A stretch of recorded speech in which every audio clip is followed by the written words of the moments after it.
Assalamualaikum warahmatullahi wabarakatuh. Nama saya Susi Sandi, saya mahasiswa Ilmu Komunikasi. Di sini saya akan menjelaskan tentang etika dan profesi jurnalis. Etika mempersoalkan perilaku baik dan buruk. Kebaikan dan keburukan diukur dari tindakan manusia yang berinteraksi dalam dimensi yang sama. Dimensi ini bisa dalam ruang dan waktu yang sama pada saat sekarang, bisa pula dalam ruang dan waktu yang tidak sama. Sedangkan profesi adalah suatu moral community yang memiliki cita-cita dan nilai bersama. Suatu kelompok profesi ini saling menyatukan dalam suatu organisasi, membentuk ikatan profesi yang disatukan karena latar belakang pendidikan yang sama dan memiliki keahlian yang sama sehingga tertutup bagi yang lain. Kode etik merupakan bagian dari produk etika terapan. Kode etik bertujuan untuk mengatur tingkah laku moral suatu kelompok khusus dalam masyarakat melalui ketentuan-ketentuan tertulis yang diharapkan dipegang teguh oleh kelompok itu.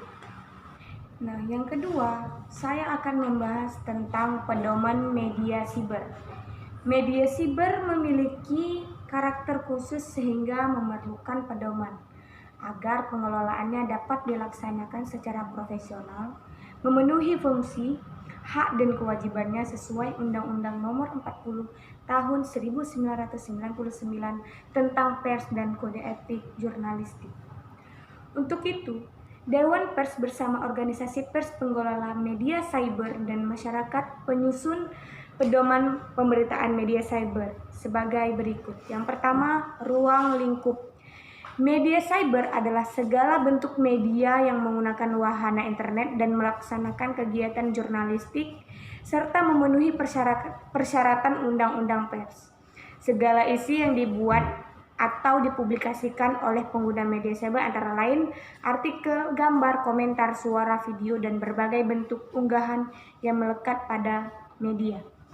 Yang kedua, verifikasi dan keberimbangan berita. Pada prinsipnya, setiap berita harus melalui verifikasi berita yang dapat merugikan pihak lain memerlukan verifikasi pada berita yang sama untuk memenuhi prinsip akurasi dan keberimbangan. Yang ketiga, isi buatan pengguna. Media cyber wajib mencantumkan syarat dan ketentuan mengenai isi buatan pengguna yang tidak bertentangan dengan Undang-Undang Nomor 40 Tahun 1999. Media cyber mewajibkan setiap pengguna untuk melakukan registrasi keanggotaan dan melakukan proses login terlebih dahulu untuk dapat mempublikasikan semua bentuk isi buatan pengguna. Yang keempat, ralat koreksi dan hak jawab.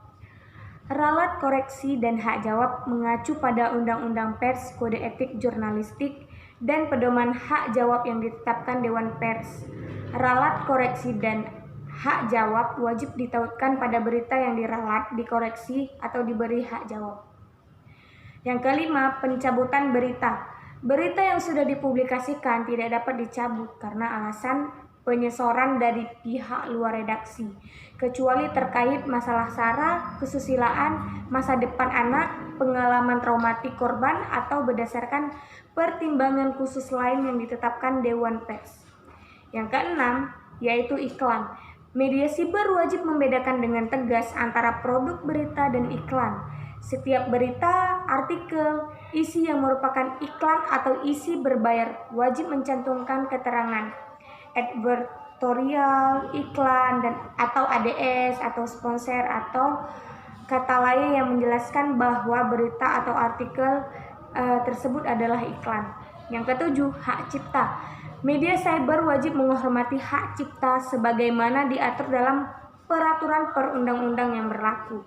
Yang kedelapan, pencantuman pedoman. Media cyber wajib mencantumkan pedoman pemberitaan media cyber ini di medianya secara terang dan jelas. Yang kesembilan, sengketa. Penilaian akhir atau atas sengketa mengenai pelaksanaan pedoman pemberitaan media cyber ini diselesaikan oleh Dewan Pers. Pembahasan yang ketiga, saya akan membahas tentang Kode Etik Wartawan Indonesia. Dalam melaksanakan fungsi, hak, kewajiban, dan peranannya, pers menghormati hak asasi setiap orang. Karena itu, pers dituntut profesional dan terbuka untuk dikontrol oleh masyarakat. Untuk menjamin kemerdekaan pers dan memenuhi hak publik untuk memperoleh informasi yang benar, wartawan Indonesia memerlukan landasan moral dan etika profesi sebagai pedoman operasional dalam menjaga kepercayaan publik dan menegakkan integrasi serta profesionalisme. Atas dasar itu, wartawan Indonesia menetapkan dan menaati kode etik jurnalistik. Yang pertama, wartawan Indonesia harus bersikap independen, menghasilkan berita yang akurat, berimbang, dan tidak beretika buruk. Yang kedua, wartawan Indonesia menempuh cara-cara yang profesional dalam melaksanakan tugas jurnalistik. Dan yang ketiga, wartawan Indonesia selalu menguji informasi, memberitakan secara berimbang, tidak mencampurkan fakta dan opini yang menghakimi, serta menerapkan asas praduga atas tak bersalah. Yang keempat, wartawan Indonesia tidak membuat berita bohong, fitnah, sadis, dan cabul. Yang kelima, wartawan Indonesia tidak menyebutkan dan menyiarkan identitas korban kejahatan susila dan tidak menyebutkan identitas anak yang menjadi pelaku kejahatan. Yang keenam, wartawan Indonesia tidak menyalahgunakan profesi dan tidak menerima suap. Yang ketujuh, wartawan Indonesia memiliki hak tolak untuk melindungi narasumber yang tidak bersedia diketahui identitas maupun keberadaannya, menghargai ketentuan embargo, informasi latar belakang, dan off the record sesuai dengan kesepakatan.